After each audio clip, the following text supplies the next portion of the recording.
Ada masih di Arah Angin TVRI malam hari ini.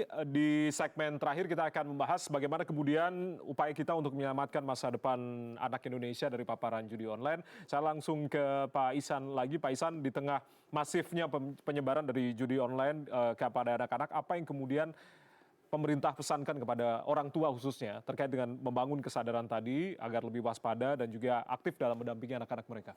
Iya, seperti yang tadi saya sampaikan bahwa kita perlu membangun salah satu solusinya adalah membangun resiliensi keluarga dan anak ya. Jadi bagaimana keluarga itu dan khususnya anak ya, dia mempunyai semacam membentengi dirinya dari berbagai potensi ancaman, bahaya, risiko, termasuk judul ini gitu ya. Ketika ini sudah dibangun ya, dan juga bagaimana juga membangun peer group mereka gitu ya. Jadi kan biasanya anak itu selain dekat dengan orang tuanya, dia dekat dengan kelompok teman-teman dekatnya. Bagaimana juga membangun peer group yang sehat ya, yang positif ya, kreatif ya, jauh dari hal-hal yang negatif gitu ya.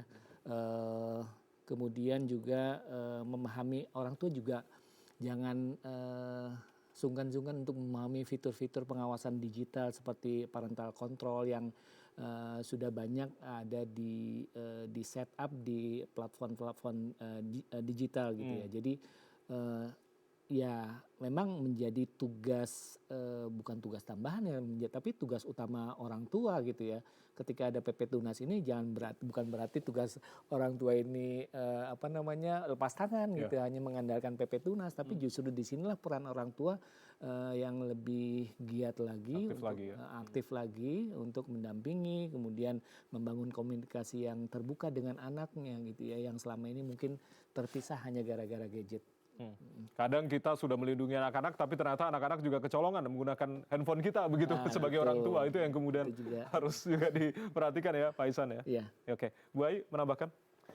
Ya, judi online ini anak sebagai dampak domino. 8 juta masyarakat kita, kalau saya baca di angka 2025 hampir menjadi pelaku aktif dan itu menyasar usia produktif. Ini yang harus kita waspadai sebagai ancaman nasional dan meruntuhkan ketahanan nasional. Artinya anak sebagai elemen penting bangsa ini tentu 80% dia akan menyerap dan menjalankan sehariannya dengan melihat, dengan dia mengetahui perilaku orang tua. Jadi hentikan pada orang dewasa siapapun Anda untuk judi online ini terutama depan anak-anak. Karena kalau itu menjadi salah satu pemandangan anak-anak maka normalisasi akan terjadi dan anak-anak menganggap itu bukan sesuatu yang salah. Nah ini yang tentu saja harus ada intervensi berkelanjutan. Karena kalau kita sudah terancam secara ekonomi, apa yang harus kita pertahankan ya? Anak-anak apalagi menjadi korban yang begitu rentan. Tentu saya mendorong terus literasi digital bisa masuk di ranah keluarga, di ranah pendidikan kita, di keagamaan dan lain sebagainya. Sehingga saya setuju bahwa himbauan atas haramnya judi gitu, itu harus menggunakan seluruh elemen bangsa, baik dalam konteks keagamaan, adat dan budaya, sosial kemasyarakatan dan iklan yang harus digencarkan di berbagai saluran, baik itu media, televisi dan lain sebagainya. Karena itu yang akan justru memberi normalisasi, oh iya itu gak boleh, oh iya itu haram dan ternyata bertentangan dengan nilai-nilai yang kita miliki gitu ya. Tentu untuk menjamin sebuah resiliensi, sistem ini harus berjalan. Tadi saya terus mendukung pelaporan, kemudian juga ekosistem dari berbagai kolaborasi ini yang harus betul-betul ditegakkan dan kemudian hasil analisa, kajian, pertahanan nasional kita terkait judi online harus betul-betul bisa bergerak, berjalan dan kita tidak bisa tinggal diam, ini harus menjadi konsensus antar bangsa-bangsa di dunia. Karena ini nggak bisa kalau nggak sinkron. Judi adalah judi. Ekonomi kreatif adalah ekonomi kreatif. Tapi ada juga negara yang menghalalkan judi begitu kan? Makanya di mana kedaulatan kita? Kalau saya tetap mengajak bahwa hasil analisa ini harus berjalan, harus keluar menjadi sebuah kebijakan. Supaya kita tegas bahwa Indonesia menutup perjudian, apalagi yang itu kemudian propaganda menyasar anak-anak berupa permainan. Ini harus terus ditegakkan. kebijakan, hasil kajian apapun harus kita keluarkan dan harus menjadi satu sinkronisasi atas kebijakan kita baik secara Indonesia nasional maupun regional serta global. Oke, Bu Ai, singkat saja sebelum ke Bang Dev, kasih gambaran kita secara singkat begitu terkait dengan ada tentunya KPAI melakukan pendampingan terhadap beberapa kasus judi online. Yang paling parah yang Bu Ai tangani terkait dengan pendampingan kasus terpaparnya judi online? Ya, ada pengaduan ya di 2045 itu 2024 sorry. Itu memang dari sekolah datang ke KPAI dan dia melakukan biasa untuk mengecekkan di siswa dan hampir 80% Pak itu siswanya memang memiliki platform judi online. Nah, itu yang kami lakukan langkah-langkah mitigasi gitu ya, lalu pelaporan dan kami juga menyediakan berbagai lembaga layanan tadi supaya standby di sekolah itu dan kami juga melakukan kehati-hatian karena nggak bisa juga lantas anak ini divonis dia tukang judi online nih gitu. Nah, tentu ada ruang lingkup safety guarding child-nya yang kita kembangkan dan kemudian kami kerjasama dengan Satgas Judi Online di tahun 2024 dengan Menko Polhukam ya waktu itu karena di bawah kementerian tersebut untuk mendeteksi ada 2 kabupaten waktu itu Cengkareng Kemayoran di Jakarta dan di perbatasan ya yang di situ dianggap aktif. Dan betul terkonfirmasinya itu dari e-wallet kemudian nomor rekening. Dan ini yang membuat kita semua wah ternyata top up-nya itu bisa mudah sekali dari retail-retail yang ada di sekitar kita misalnya. Sehingga waktu itu Satgas Judi Online kan menyasar untuk menertibkan supaya retail tidak memudahkan top up untuk game-game tertentu. Nah, ini saya kira ada sih langkah-langkah represif. Kemudian kami juga pengawasannya itu dari mulai tingkat literasinya masuk ke berbagai sekolah itu kan memastikan supaya iklim atas percepatan literasi digital tanpa judi online ini segera dilakukan gitu. Nah, di tengahnya ini ekosistem yang harus kita pastikan karena kami juga dengan Kementerian PPA waktu itu, kemudian dengan Komdiji dan juga dengan Dinas PPA di daerah gitu ya, waktu itu DKI dan dengan Banten. Nah, tentu di hilirnya di mana unit-unit untuk memberi layanan ini yang kami lihat masih ada beberapa yang kurang secara psikolog misalnya. Kemudian kalau konselor sudah ada dan para pendamping. Nah, pada saat itu kami melihat anak-anak ini memang pendekatan yang diutamakan itu bukan lagi represif misalnya dengan larangan yang begitu keras, tetapi memang pendekatannya itu harus pendekatan upaya yang lebih persuatif supaya mereka juga tetap boleh memegang HP, tetapi memang tadi yang larangan keras gak bolehnya itu tetap masuk, tapi tidak bisa dengan merampas misalnya HP-nya. Maka yang muncul waktu itu juga dampingan kami sampai dia membenturkan kepala, berdarah gitu ya, dan marah dan lain sebagainya. Sehingga di keluarga juga tetap ada pendekatan, pendampingan pada keluarga, dan semua ternyata mitigasinya itu bukan hanya ke anaknya ya, tapi keluarga, lingkungan masyarakat, dan sekolah di mana anak itu berada.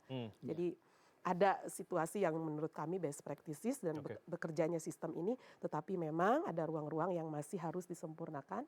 Di antaranya kalau hari ini belum Satgas sudah dibubarkan, saya kira penguatan ekosistem digitalnya yang harus betul-betul menjadi satu indikator bahwa anak-anak ini kalaupun mereka dikembalikan ya, diberikan rehabilitasi, ini juga berjalan nih menjadi ruang yang bisa mencegah, membentengi terjadi hal serupa.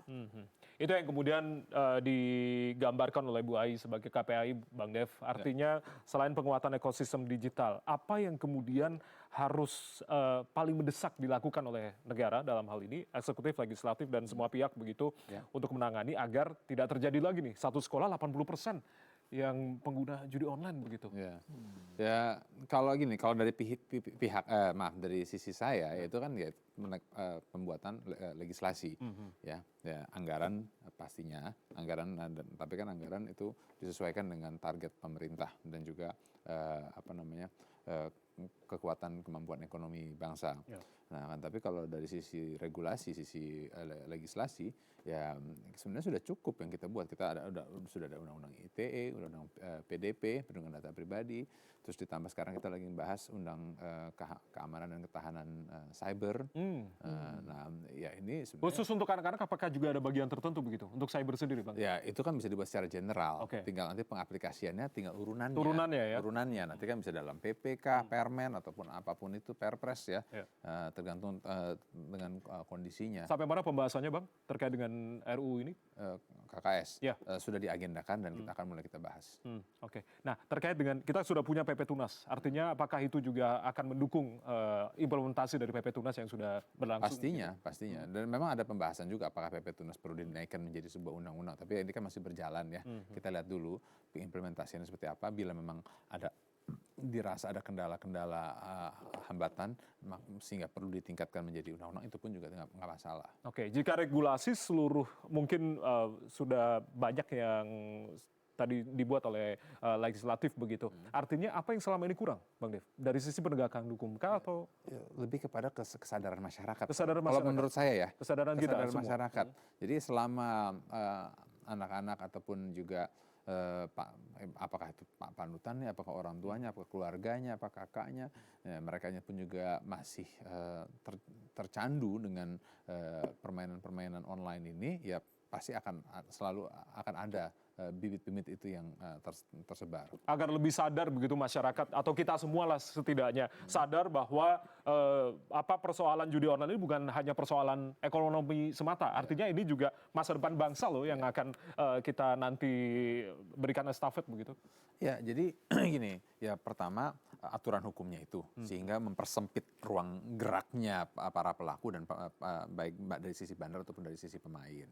Ya kedua, kesadaran dari masyarakat, dan ketiga ya harus dilihat dampak long termnya bahwa ini tidak bisa mendapatkan kemenangan atau kekayaan seketika. Ini kan kenapa? Karena ada di dalam delusi bahwa ini bisa dapat duit cepat.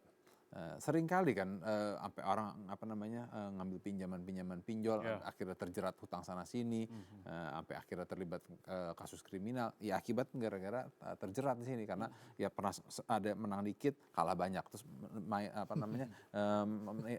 ngambil pinjaman lagi, nyolong lagi, menang dikit lagi, nyandu lagi, terus kalah banyak lagi. Ya biasanya kayak gitu aja lah, siklusnya nggak ada habisnya. Gitu. Mata rantai. Lingkaran setan tadi ya. Oke, Pak Ihsan menambahkan singkat saja, silakan. Iya, jadi lagi-lagi kolaborasi ya, dan membangun satu ekosistem yang ruang digital yang aman itu menjadi satu hal yang kunci ya buat hemat saya ya.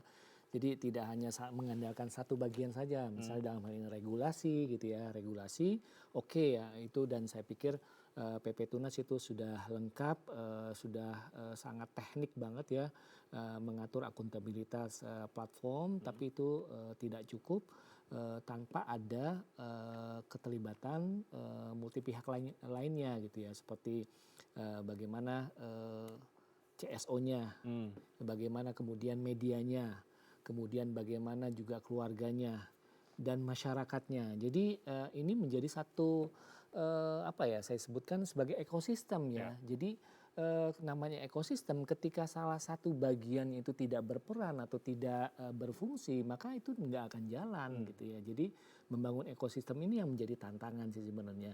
Dari dulu sebenarnya salah satu tantangan kita adalah kerja kolaboratif. Kerja kolaboratif. Oke, itu yang menjadi tantangan kita semua. Jangan sampai ada ego sektoral lagi di antara semua pihak, termasuk juga keluarga. Ini menjadi peranan penting untuk sama-sama menyelamatkan generasi muda kita. Seperti halnya harapan yang sudah dituliskan oleh sejumlah narasumber di logo Arah Angin TVRI berupa pesawat kertas ini. Anak dapat berselancar di ruang digital dengan aman, nyaman dari berbagai potensi resiko dan bahaya termasuk judol. Itu yang kemudian diharapkan oleh Pak Ihsan dari Kementerian PPPA, lalu juga dari Bu Ai dari KPAI, katakan tidak pada judol, semua pasti bisa. Komitmen lagi kita bersama. Dan juga Bang Dev mengatakan berantas habis para pelaku judol serta semua kejahatan online. Kita terbangkan kemana kemudian Arah Angin dan juga pesawat harapan ini, dan kita sama-sama berdoa. Terima kasih Bang Dev, Bu Ai dan juga Pak Ihsan sudah berkenan berdiskusi di malam hari ini. Salam sehat selalu, dan kita kawal selalu terkait dengan bagaimana upaya-upaya kita secara bersama-sama kolaboratif semua pihak untuk sama-sama menyelamatkan generasi muda Indonesia dari judi online. Saya Ardianto Wijaya, mewakili teman-teman yang bertugas mengucapkan terima kasih atas kebersamaan Anda. Selamat malam, sampai jumpa. Soalnya